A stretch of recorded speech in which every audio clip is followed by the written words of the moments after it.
Hoy en Historias Particulares vamos a analizar un tema interesantísimo, la industrialización de Medellín en el siglo XX. Yo soy Miguel Restrepo y seré su guía en esta fascinante síntesis. ¡Empezamos! Desde principios del siglo XX, Medellín se perfiló como una ciudad con una notable orientación industrial. Su base económica estaba constituida por la industria textil, la cual apalancó el crecimiento económico urbano. El desarrollo de este sector fue tan crucial que gracias a él Medellín se convirtió en el centro industrial más importante de Colombia. Desde principios del siglo XX, Medellín inició un proceso de industrialización que se apalancó en la riqueza asociada a la comercialización de oro y café, dos de los principales productos de exportación. Por esta época, Antioquia producía entre el 80 y el 90% del oro del país, además del 23% de las exportaciones totales de café. La comercialización de estos commodities estaba centralizada en Medellín, ya que allí residían los comerciantes mineros y cafeteros. Esto significó la acumulación de una cantidad importante de divisas y riqueza para la ciudad.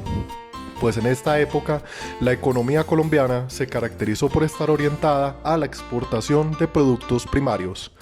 Hasta ese momento el desarrollo industrial era modesto, compuesto principalmente por talleres artesanales de carácter rudimentario y de baja productividad. Por esa razón, la clase comerciante, de forma natural y sin fricciones, fue la que lideró el proceso de industrialización antioqueño. Y aunque en Bogotá y Barranquilla también hubo un desarrollo febril importante, diversos autores coinciden en afirmar que en Medellín dicho proceso fue pionero. En 1916 en Bogotá existían 13 fábricas, en Atlántico más de 10, mientras que en Antioquia había más de 25 fábricas. La vocación emprendedora de su empresariado fue un factor crucial que le permitió a Medellín convertirse en el principal centro industrial colombiano a principios del siglo XX. A su vez, la transformación de la economía urbana medellinense era consistente con los procesos de industrialización que se venían presentando en otras ciudades del mundo. Esto era de esperarse, ya que en esa época la generación de riqueza subyacía en el desarrollo industrial, es decir, era la época de la ciudad industrial. Por esta razón, el éxito urbano de Medellín era mayor al de Bogotá y Barranquilla.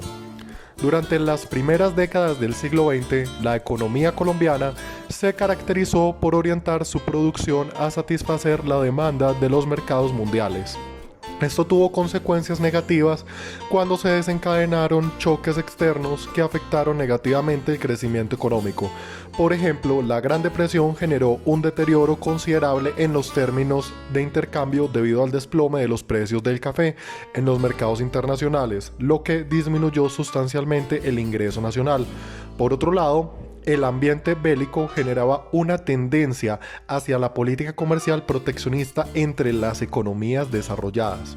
Otro factor que perjudicaba notablemente a la economía colombiana, pues disminuía las exportaciones, la principal fuente de crecimiento económico. En este sentido, las condiciones estaban dadas para el desarrollo industrial basado en la sustitución de importaciones. Es de esperarse que Medellín se viera significativamente favorecida por la adopción del modelo Easy. Las tres firmas que concentraban la producción textil, Coltejer, Fabricato y Tejicóndor, estaban establecidas en esta ciudad. Para 1945, Medellín empleaba entre el 38% de la mano de obra del sector, el 37% del capital invertido en el mismo y un total de 789 establecimientos. Esto provocó que Medellín fuese una ciudad con un desarrollo industrial robusto hasta muy entrada la década de los 80, pero que le acarrió un serio problema debido a que fue una gran industria de un único sector. Durante todo este tiempo, lo que posibilitó la industrialización de Medellín en un primer momento fue lo cerrado del territorio.